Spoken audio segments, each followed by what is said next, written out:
ஆடியன்ஸுக்கு எல்லாம் அந்த படம் பிடிச்சி மிகப்பெரிய வெற்றி படமாக அமையணுங்கிற அந்த மனநிலை தான் இப்போ டென்ஷன் தான் இருக்குது. ஏன்னா சினிமாவை பொறுத்தவரை நேற்றைய சாதனை முக்கியம் இல்லை, இன்றைக்கி என்ன பண்ண போகிறோங்கிறது தான் ரொம்ப முக்கியமான விஷயம். ஸோ அந்த வகையில் வந்து கேங்கர்ஸ் எனக்கு வடிவேலனுக்கு எங்களோட முதல் படம் மாதிரி தான் நாங்கள் ஒர்க் பண்ணிகிட்டு இருக்கோம். ஸோ தமிழ் மக்கள் வந்து அதை வெற்றி படமாக ஆக்குவாங்கிற நம்பிக்கை எனக்கு இருக்குது. கண்டிப்பாக ரெண்டு பேரும் சேர்ந்தவொடனே ஜனங்களுக்கு ரொம்ப சந்தோஷமாக இருக்கேன்.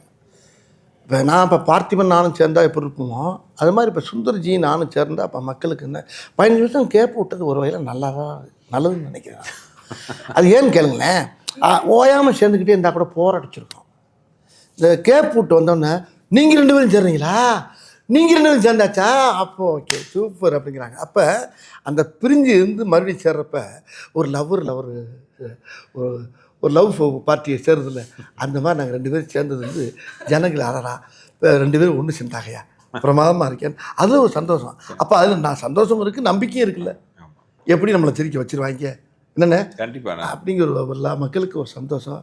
இந்த உங்கள் முகத்தே தெரியுது இந்த சிரிப்பு பாருங்க.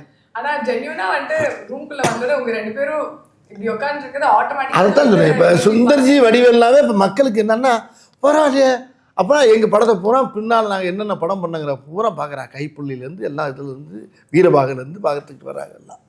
எல்லாம் நகரத்துலேருந்து பார்த்துட்டு இதில் வந்து பல வேஷங்கள் பல விஷயங்கள் எல்லா மக்களுக்கு நல்லா தெரியுது. இவங்க 2 பேரும் சேர்ந்தால் மக்களை ரசிக்க நம்மளாம் சிரிக்க வைப்பாங்கன்னு ஒவ்வொரு குடும்பமும் ரொம்ப ரசித்து எதிர்பார்த்து அப்படியே குளவரியில் உட்காந்துருக்காங்க.